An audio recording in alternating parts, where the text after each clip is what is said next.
चलित वर्ष पद्म पुरस्कार पाई सरकार पाखर घोषणा होती विभिन्न क्षेत्र में सामाजिक क्षेत्र में हो कला क्षेत्र में हो कृति क्षेत्र में हो जो माने आपण मैंने भावुं योग्य विवेचित बोली से ना सुपारिश करने लगे सरकारी वेबसाइट रे आवेदन करने लगे प्रक्रिया आरंभ होती कहुच्छे जनवरी 26 साधारणतंत्र दिवस रे पद्म पुरस्कार पद्मश्री पुरस्कार पद्म विभूषण पुरस्कार आदि भूषित करा तेबे ये जो नाम सुपारिश करने लगे जो प्रक्रिया आरंभ होती जितेबाला ओडिया अस्मितार कथा आसूची ओडिशार कथा आसूची हॉलीवुड जगत रू बा सिने कलाकार ना आगु को सुपारिश हबार आवश्यकता रोचे मो सहित अच्छा विशिष्ट सिने अभिनेता हरिहर महापात्र एवं मुझे आपको चुंबक सूचना देवा लगी चाहिए से भी जड़े सांबादिकता क्षेत्र में पूर्व थे बोधे बुझाई कहवा मोर धृष्टता हम कौन कहे एथर पद्म पुरस्कार प्रक्रिया आरंभ होइचे प्रकृत में केउ मानक ना सिने जगत रू सुपारिश हबार आवश्यकता अच्छी आपण नजर में क्यों मैंने योग्य विवेचित हवा आवश्यक बड़ खुशीर कथा जे मोदी सरकार आसवा पूर्वर जो माने पद्म पुरस्कार पाउथिले से सब बड़ बड़िया देखते बड़ हाँ हाँ पाउथिले गोटे निर्दिष्ट कैटेगोरी लोक पाउथिले किंतु खुशी कथा होची जे मोदी जी आसिया परे ग्रासरूट रे जड़े कवि होंतु कलाकार होंतु तांकु पद्मश्री दि जाउची एटा गोटे विराट बड़ कथा एवं तार दृष्टांत होची ओडिशा रे एवं हलधर नायक ठूँ आरंभ कर अन्य जिते सब अच्छा पाँच से गोटे विराट बड़ कथा आमपाई सौभाग्य या पूर्व ये घटू नाला तेणु बर्तमान ओडिशा रे बाहर लोक भी जानते हाँ ओडिशा रे बर्तमान बहुत योग्य लोक अच्छा पुरस्कार पाइबाकू एवं से पुरस्कार बर्तमान एते सावलील हो जाइए जे ऑनलाइन ले आपण निजे भी व्यक्तिगत भाव में आवेदन करें संगठन माध्यम आवेदन करें आगुरी से नाला तो व्यक्तिगत भाव में आपड़ चाहिए आवेदन भी करें प्रक्रिया एत स्वच्छ और सरल हो जाइए तेणु आउ गोटे द्वितीय कथा रहा जे आपण जो कथा कहले जे ओडिशा रे अनेक लोक अच्छा पाइबा केवल सिनेमा जगत रे नुह बहुत कला जगत रे लोक कला ठूँ आरंभ करी सिनेमा थिएटर यात्रा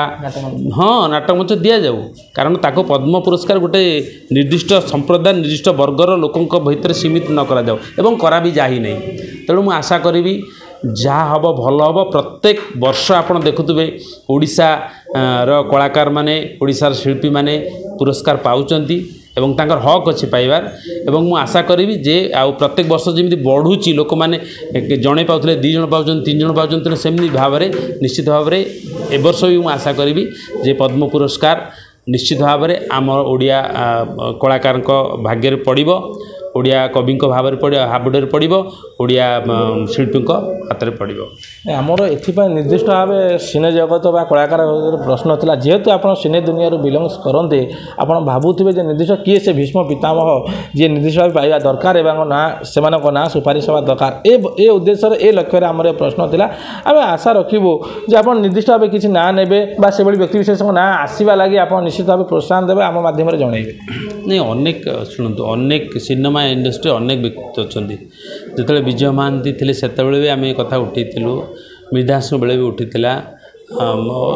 उत्तम महांती बेले भी उठुची तेणु प्राय समस्त योग्य व्यक्तित्व तेणु व्यक्ति विशेष भाव में का ना नवा ठीक हेनी कि समस्ते पाइबा योग्य किंतु